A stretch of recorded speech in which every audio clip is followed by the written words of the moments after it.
Samantala, patay ang dalawang katao matapos na mahulog sa bangin ang sinasakyang SUV sa Tuba, Benguet. Tutukan sa ulat ni Russell Simorio.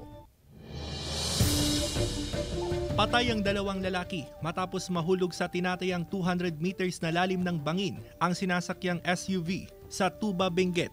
Ayon sa pulisya, dead on the spot ang mga biktima dahil sa tindi na mga tinamong sugat sa katawan. Hindi rin nasaklolohan agad ang mga biktima.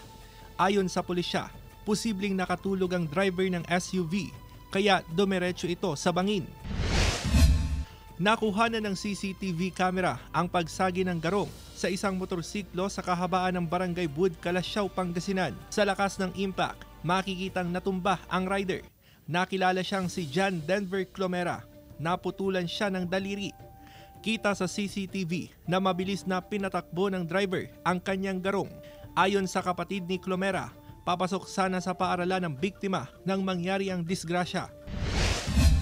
Hindi bababa sa 27 katao ang nasugatan sa nangyaring karambola ng tatlong sasakyan sa kahabaan ng Barangay Paway, Atok, Benguet. Ayon sa investigasyon ng pulisya, habang patungong La Trinidad ang AUV, nagkaroon ito ng mechanical defect kaya nawalan ng kontrol ang driver. Hanggang sa sumagi sa isang SUV na sumalpok naman sa van. Sa lakas ng impact, bumaliktad ang AUV, sugatan ng driver ng van at AUV, kabilang ang 25 pasahero nito. Patuloy ang investigasyon ng otoridad sa insidente. Russell Simorio, One North Central Luzon.